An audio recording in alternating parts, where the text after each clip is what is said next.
Now the question is, how many stocks will you buy and how long-term a view will you have? This is one more thing where raw data helps. So the normal logic in the world is that there are only 20 companies that have created wealth over time, that there are only 15 companies that make all the profit. And it is so wrong. It is so arithmetically wrong. It is so mathematically wrong. So for example, Warren Buffett is sitting on $100 billion of cash. Instead of saying that, why don't I buy 10 companies with $10 billion each, and I will do very well in life, as I will show you. Why does he have to wait for $100 billion acquisition? Is because he thinks that there are very few companies in the world which are worth owning. And he's so wrong that I'm going to bid for a lunch with him one day and explain to him if only the price of that lunch was low. So the logic is as follows, that if there are 500 companies in the S&P 500, how can it be that only 20 of these companies will beat the index? Because the index is the average of these 500 companies in terms of returns of these 500 companies, although weighted by market cap. But that doesn't change the life so much. So look at any year. Can the numbers be seen? So if you look at the year 2005, the market was up 4.9%. And out of the same 500 companies, 245 companies did better than the 4.9%. It is obvious, it is not science, it is not rocket science, it is arithmetic, that you are wanting to beat the average of 500 numbers. The average of the 500 numbers, even if you weight it with something, in this case market cap, broadly speaking will lie somewhere in the middle. It could be 200, it could be 300, but it is not possible that only 20 companies beat an average of 500 companies. That will not happen. In fact, the narrowest year on record was last year, 2020, when 168 companies out of the same 500 companies beat the average. But let us say that your aim in life was not to buy the best company in the United States, but the 150th best company. That means you are saying, God, give me the brains to buy a company which turns out to be at least in the top 1/3 in terms of performance of the US company. This is not my theory. This is data in front of you. I'm only presenting the logic. If you had every year the 150th best stock of that year, or of course anything better would have helped, your returns would have been 1830%, which means you would have made 19.3 times your money instead of making 4.3 times your money owning the index. Not one fund manager in the whole of United States would have made this much money. So the point is, instead of saying, I want to buy the top 1 company, the top 2 companies, the 30 companies, if you could even buy the 150th company. Now, why is that? Once again, because this will do for India also. It is just arithmetic. We are trying to beat an average of 500 companies. The average of 500 companies will lie somewhere at 250. If you see for each year, this number is 234.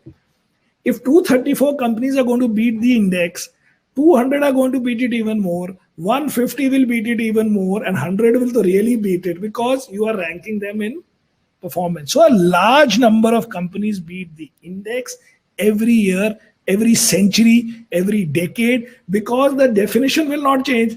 If you take it over 3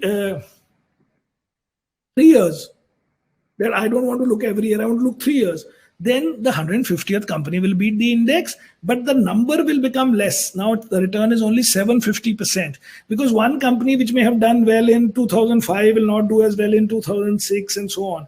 But the formula will not change, because it is just arithmetic that you are wanting to beat an average of a large number of companies, and the average will be somewhere in the middle. Now look at India, which is so churning-wise volatile, that here we are only looking at the top 300 companies. We are not even looking at 500 companies.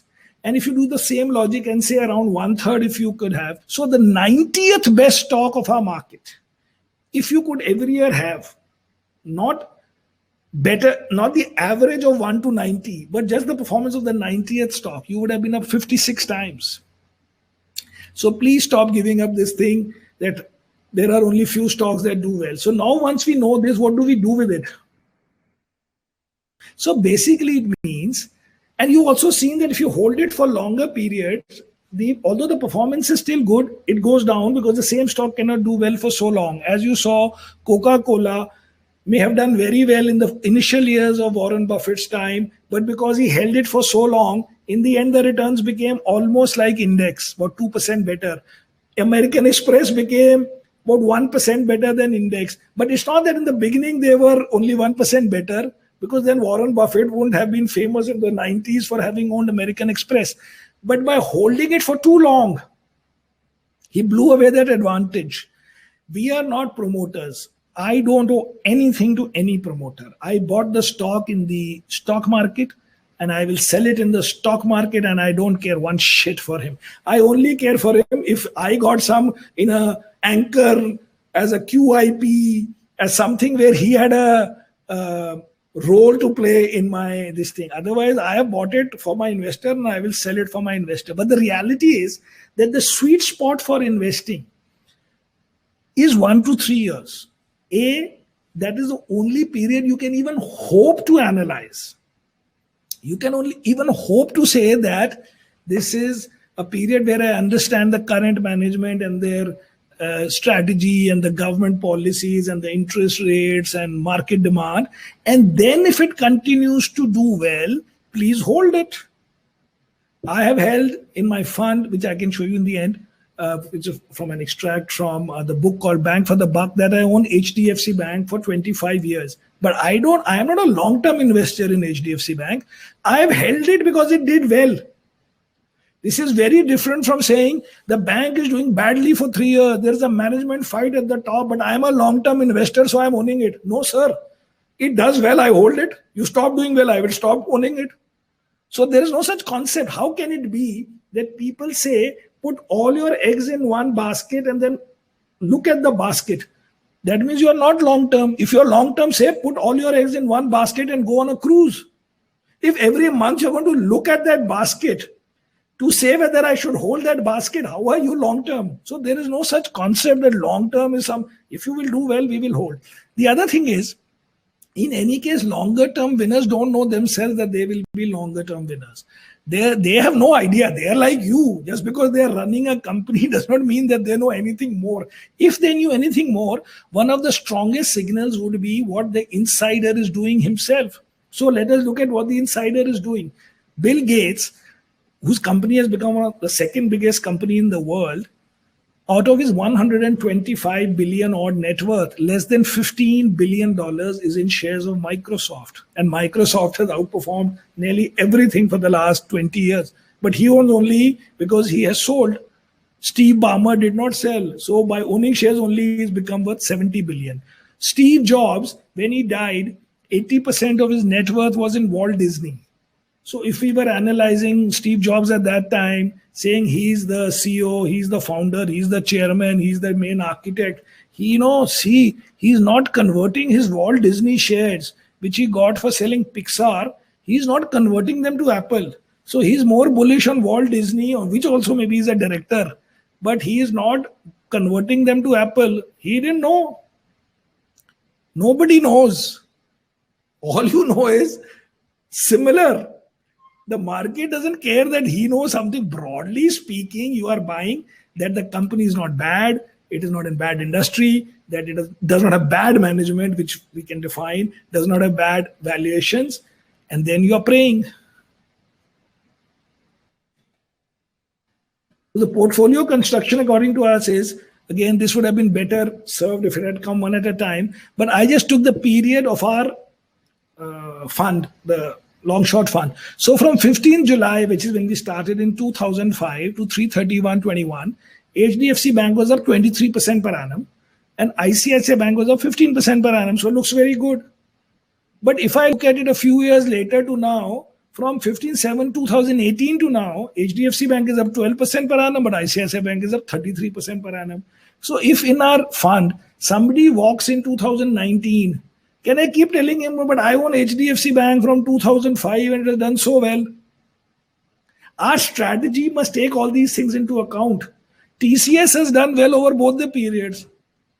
But should I say I will not buy if I knew it is good, but we don't know for sure that India Mart is up 229%. By the way, we don't own it now. Dixon is up some 226%. The fund strategy should take that into account, because if it doesn't take it into account, then the investor in our fund will choose two different strategies. He will go to one guy to buy high quality, to one guy to buy emerging giants, one guy to buy mid cap stocks, and in the end he will lose. He means you, because here you are the customer, because only one of them will work at one point of time. More, if all of them work, it doesn't matter, then the market is bullish and whatever you buy and throw darts, it's going up. But broadly speaking, at any one point, one will work, and you will be carried away in that strategy, and then sometimes in the other strategy. Or because one will be working, you will be paying a performance fee to that guy. The other guy is not going to compensate you for the performance fee you're giving the first guy. So if the ideas are right, it should all be in one fund. So our thing is that there should be two kinds of stock in a portfolio. Stocks that offer high confidence, but as soon as they offer high confidence, the returns will be lower. These are, in today's context, stocks like these private sector banks and some of the big tech companies and one or two pharma companies and maybe Bharti or something, which you choose out of the 50, 60, 80 large companies. But the companies are already there. Your hiring 20 more analysts will not change the performance of the company, because the companies have been discovered, but still good. Still, they are not overpriced. They have a good market. The market environment is helping them, the industry is attractive, and the history of the corporate is good. But this is not the whole market. The market also has many companies which have been around for 2 years, 1 year, which are doing IPO, which were doing badly and now are doing better, which got hit 60% because of COVID, let's say Indian Hotels or some IndusInd Bank, and you feel that they are guaranteed survivors, but because there is something wrong currently, either the history is too short, or the price has suddenly fallen, or the COVID outcome is uncertain, if it works, the returns will be higher, but the confidence is a little bit lower. So you buy 2% per name in 10, 15 of these names and make this 30, 40%. Now you've covered for every angle, and that is the formula which has made us do well nearly every year of our life, other than once or twice, because broadly there is no one formula. You should have the core, or whatever you want to call it, but even that core is not to be untouched forever, because the idea is that we have sold many stocks for valuations. Last year we sold D-Mart, this year we sold India Mart, all these marts. But the point is, even if they go up, most of the time they underperform. We feel once in a while they may not, but they underperform the index. Even if they don't underperform the index, even if they go up, so big deal. We are not keeping that cash in a bank account. We have also bought something else in with that cash, which we sold, something which was super expensive in our view, for whatever be the environment and reasons. But over time, we don't want to hold at any valuation. But these days, we are also willing to let them go up a little bit more than maybe would have been justified in the olden days. But the reality is that your returns cannot come only from re-rating in stocks that were already known before. If there's a new stock, so we bought Bajaj Finance in 2011 and it went up 70 times for us. The earning growth was not 70 times in that period, because it was being discovered along the way. That is okay up to a point, but not now, but at that time. But you can't have a stock which is already coming in at 50p, everybody knows about it, its earning grows 10%, the stock goes up 20%, okay, 1 year, 2 years, it cannot be. At least that's our formula. We feel that it has to be trimmed and at some point sold when that money can be used for something else. There is only defined money, there is no that keep this and also buy something else. So we feel a little bit of selling along the way has been very useful. It forces you to always think of what new is happening in the market, and it sort of reduces the risk of having 5 years of massive gains and then 6th year saying that we didn't do well with that stock because the last year was so bad. So this is the summary of not only our investment process, but should be of anybody, that reject stocks first and then come with whatever is left and see how far you can go. Second is we have some preferred themes. I didn't take you through them. But that does not mean that now, because I said it today in a panel discussion, those are the only themes that the market will reward. We also should be open to say that broadly that is what we like. But if something changes, we will change before telling you. We are not saying that these are the 3 themes that God has given us. These are the themes that mostly work. And we feel that we will be always preferring them based on our style. But if something changes here or there on the margin, we will change. And that we will buy stocks with a 1 to 3 year horizon. And if they do well, we will hold them for longer. And because we know that a large number of companies do well, but we don't know whose turn it is next, we'll own 30, 35 stocks and then we'll pray. And we don't know in what order, but it has worked most of the time. So that's it, sir. This you can see just for the record that I own it from 95 and I don't call myself long-term investor in HDFC Bank.